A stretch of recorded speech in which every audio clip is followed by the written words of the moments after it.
Short stories are an excellent way to improve your English and to test your current level of English fluency. So, right now, that's exactly what we're going to do. We're going to read a classic story together. This story is called The Gossip of Valley View. This is a popular story with an unexpected ending, so make sure you watch to the end. When you're learning English, it's important to challenge yourself so that you're learning new vocabulary and that you're getting a sense of how a fluent author, in this case, would write their sentences, how they put sentences together. Now, this story is a very linear story. It does have some advanced vocabulary, but if you are able to follow along but struggle with some of the vocabulary that's used, you're probably at a B1 level. And if you're able to follow the story very clearly and understand 90 to 95% of the vocabulary, you are probably at a B2 level. Some advanced vocabulary is going to pop up on the screen as we go along with definitions of the words as they're used in this story. As these words pop up, I want you to put the first word that's new to you, the first word that you're learning, into the comments section. I'm really interested to see what words pop up in the comments, and I'll be watching to see which words are new to you. This story is going to help you with some lower frequency words along with dialogue. You're going to get a good sense of dialogue between the characters, and it's a linear, story-driven structure that explores themes like gossip, honesty, truth versus lies, the consequences of actions, and peer influence and social pressure. Our channel is still quite small. We're still growing. So if you get something from this, if you enjoy it, please hit the thumbs up and make sure that you subscribe to see our future lessons. So without further ado, let's get into the story. The Gossip of Valley View by Lucy Maude Montgomery. It was the 1st of April, and Julius Barrett, aged 14, perched on his father's gatepost, watched ruefully the low descending sun, and counted that day lost. He had not succeeded in fooling a single person, although he had tried repeatedly. One and all, old and young, of his intended victims had been too wary for Julius. Hence, Julius was disgusted and ready for anything in the way of a stratagem or a spoil. The Barrett gatepost topped the highest hill in Valley View. Julius could see the entire settlement from young Thomas Everett's farm, a mile to the west, to Adelia Williams' weather-gray little house on a moonrise slope to the east. He was gazing moodily down the muddy road when Dan Chester, homeward bound from the post office, came riding sloppily along on his gray mare and pulled up by the Barrett gate to hand a paper to Julius. Dan was a young man who took life and himself very seriously. He seldom smiled, never joked, and had a Washingtonian reputation for veracity. Dan had never told a conscious falsehood in his life. He never even exaggerated. Julius, beholding Dan's solemn face, was seized with a perfectly irresistible desire to fool him. At the same moment, his eye caught the dazzling reflection of the setting sun on the windows of Adelia Williams' house, and he had an inspiration little short of diabolical. "Have you heard the news, Dan?" he asked. "No. What is it?" asked Dan. "I don't know as I ought to tell it," said Julius reflectively. "It's kind of a family affair, but then Adelia didn't say not to. And anyway, it'll be all over the place soon. So I'll tell you, Dan, if you'll promise never to tell who told you. Adelia Williams and young Thomas Everett are going to be married." Julius delivered himself of this tremendous lie with a transparently earnest countenance.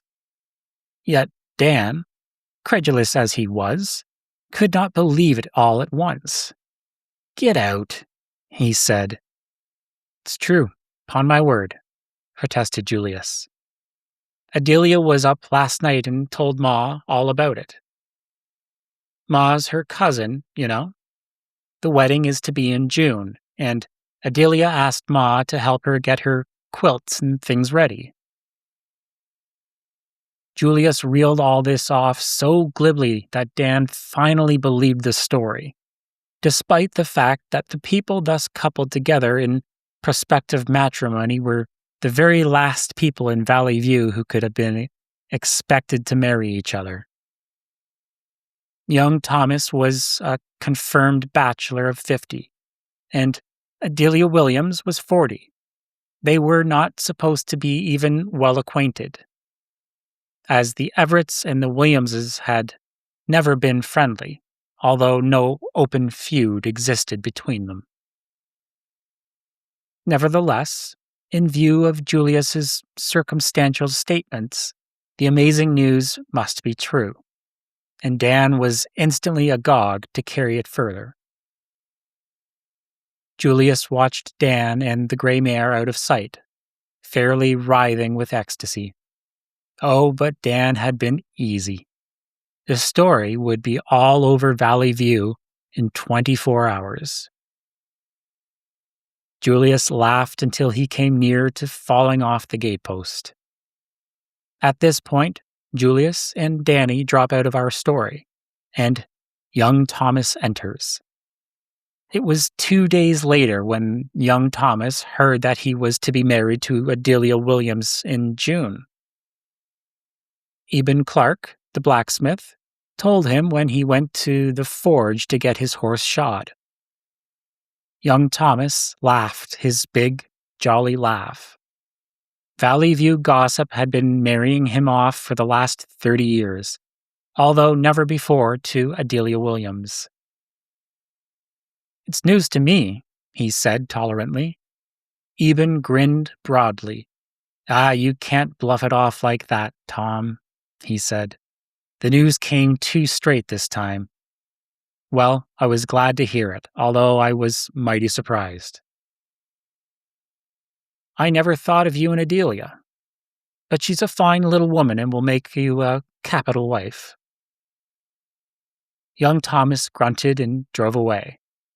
He had a good deal of business to do that day, involving calls at various places: the store for molasses, the mill for flour, Jim Bentley's for seed grain, the doctor's for toothache drops for his housekeeper, the post office for mail, and at each and every place he was joked about his approaching marriage. In the end, it rather annoyed young Thomas. He drove home at last in what was, for him, something of a temper. How on earth had that fool story started? With such detailed circumstantiality and of rugs and quilts, too. Adelia Williams must be going to marry somebody, and the Valley View gossips, unable to locate the man, had guessed young Thomas. When he reached home, tired, mud-bespattered and hungry, his housekeeper, who was also his hired man's wife, asked him if it was true that he was going to be married. Young Thomas, taking in at a glance the ill-prepared, half-cold supper on the table, felt more annoyed than ever and said it wasn't, with a strong expression. Not quite an oath, for young Thomas never swore, unless swearing be as much a matter of intonation as of words. Mrs. Dunn sighed, patted her swelled face, and said she was sorry. She had hoped it was true, for her man had decided to go west.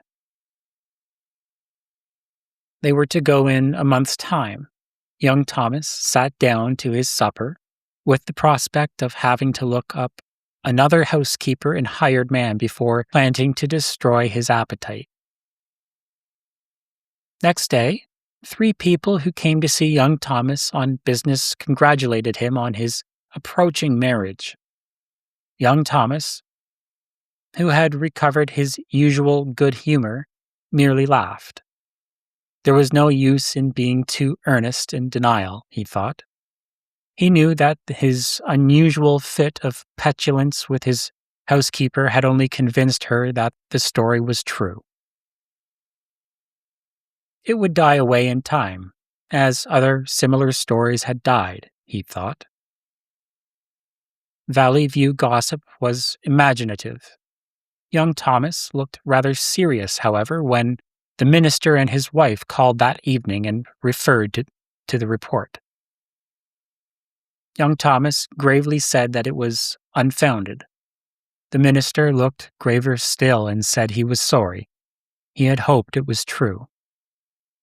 His wife glanced significantly about young Thomas's big, untidy sitting room, where there were cobwebs on the ceiling and fluff in the corners, and dust on the mop board, and said nothing, but looked volumes. "Dang it all," said young Thomas, as they drove away. "They'll marry me yet, in spite of myself." The gossip made him think about Adelia Williams. He had never thought about her before. He was barely acquainted with her. Now he remembered that she was a plump, jolly-looking little woman, noted for being a good housekeeper. Then young Thomas groaned, remembering that he must start out looking for a housekeeper soon, and housekeepers were not easily found, as young Thomas had discovered several times since his mother's death 10 years before. Next Sunday in church, young Thomas looked at Adelia Williams. He caught Adelia looking at him. Adelia blushed and looked guiltily away. "Dang it all," reflected young Thomas, forgetting that he was in church. "I suppose she has heard that fool story too. I'd like to know the person who started it, man or woman. I'd punch their head." Nevertheless, young Thomas went on looking at Adelia by fits and starts, although he did not again catch Adelia looking at him. He noticed that she had round, rosy cheeks and twinkling brown eyes. She did not look like an old maid, and young Thomas wondered that she had been allowed to become one. Sarah Barnett, now, to whom report had married him a year ago, looked like a dried sour apple. For the next 4 weeks, the story haunted young Thomas like a specter. Down it would not. Everywhere he went, he was joked about it. It gathered fresh detail every week. Adelia was getting her clothes ready. She was to be married in a seal brown cashmere. Vinnie Lawrence at Valley Center was making it for her. She had got a new hat with a long ostrich plume. Some said white, some said gray. Young Thomas kept wondering who the man could be, for he was convinced that Adelia was going to marry somebody. More than that, once he caught himself wondering enviously. Adelia was a nice-looking woman, and he had not so far heard of any probable housekeeper. "Dang it all," said young Thomas to himself in desperation. "I wouldn't care if it was true." His married sister from Carlisle heard the story and came over to investigate. Young Thomas denied it shortly, and his sister scolded.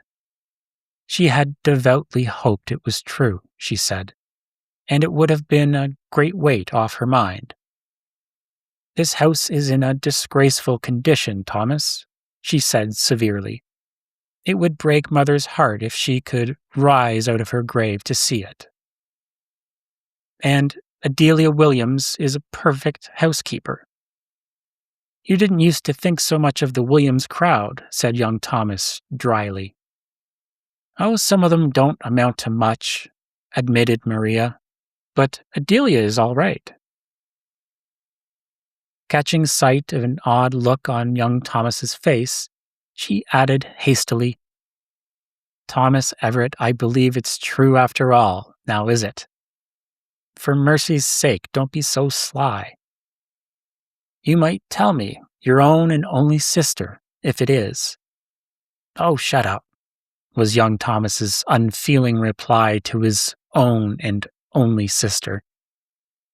Young Thomas told himself that night that Valley View gossip would drive him into an asylum yet, if it didn't let up. He also wondered if Adelia was as much persecuted as himself. No doubt she was. He never could catch her eye in church now, but he would have been surprised had he realized how many times he tried to.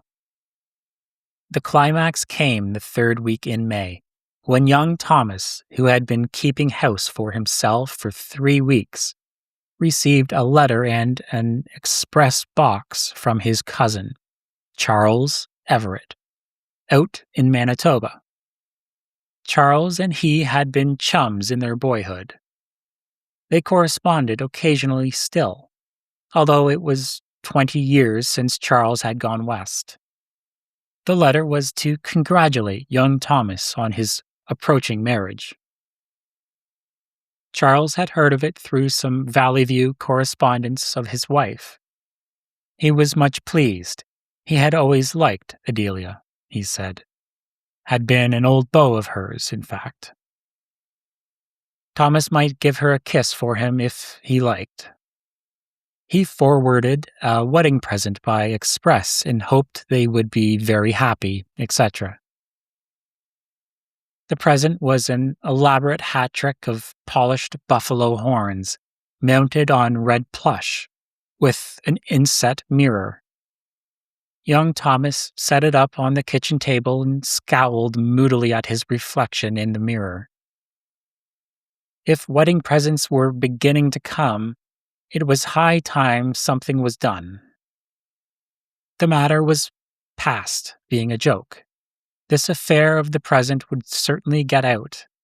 Things always got out in Valley View, dang it all, and he would never hear the last of it.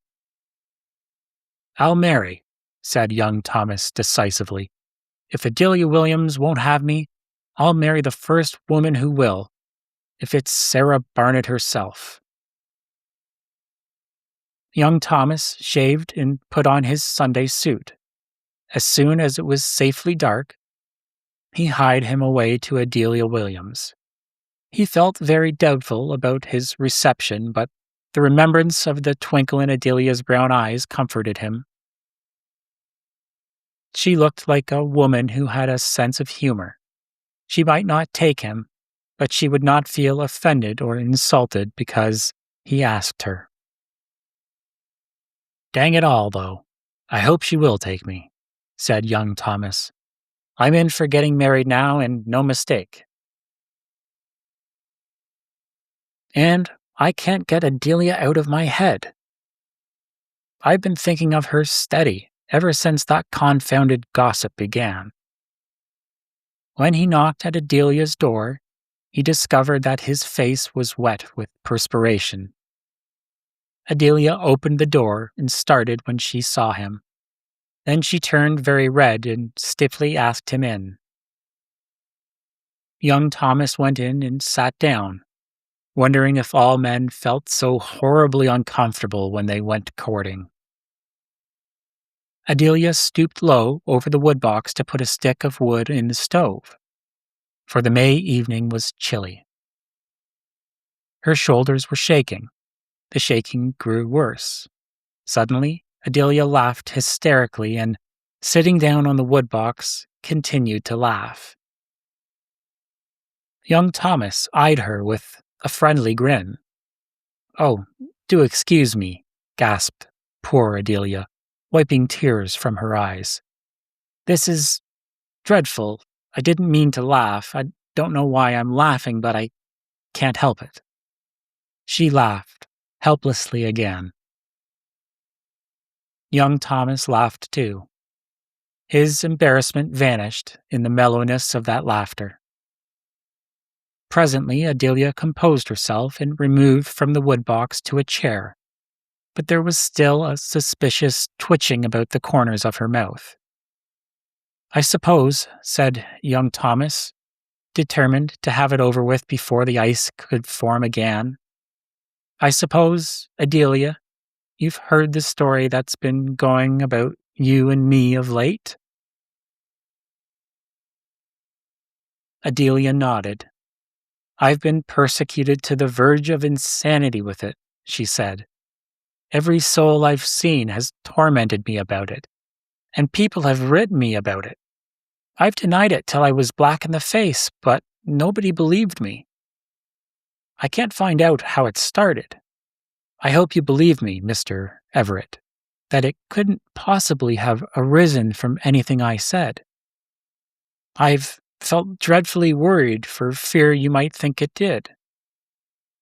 I heard that my cousin, Lucilla Barrett, said I told her, but Lucilla vowed to me that she never said such a thing or even dreamed of it. I felt dreadful bad over the whole affair. I even gave up the idea of making a quilt after a lovely new pattern I've got because they made such a talk about my brown dress. I've been kind of supposing that you must be going to marry somebody, and folks just guessed it was me," said young Thomas. He said it anxiously. "No, I'm not going to be married to anybody," said Adelia with a laugh, taking up her knitting. "I'm glad of that," said young Thomas gravely.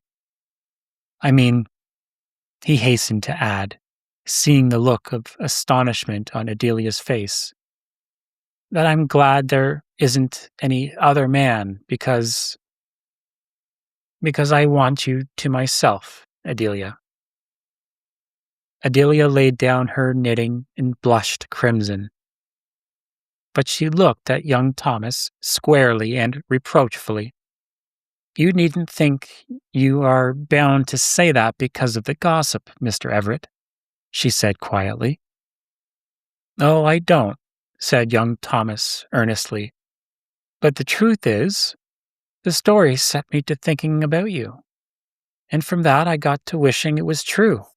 Honest, I did. I couldn't get you out of my head, and at last I didn't want to. It just seemed to me that you were the very woman for me if you'd only take me. Will you, Adelia? I've got a good farm and house, and I'll try to make you happy." It was not a very romantic wooing, perhaps, but Adelia was 40 and had never been a romantic little body even in the heyday of youth. She was a practical woman, and young Thomas was a fine-looking man of his age with abundance of worldly goods. Besides, she liked him, and the gossip had made her think a good deal about him of late. Indeed, in a moment of candor, she had owned to herself the very last Sunday in church that she wouldn't mind if the story were true. I'll think of it," she said. This was practically an acceptance, and young Thomas so understood it. Without loss of time, he crossed the kitchen, sat down beside Adelia, and put his arms around her plump waist. "Here's a kiss Charlie sent me to give you," he said, giving it. There you have it, another classic short story. I hope you've enjoyed this and found it useful. If you did, please hit the thumbs up button and subscribe to see our future videos, including future read-alongs just like this one. Until next time, take care.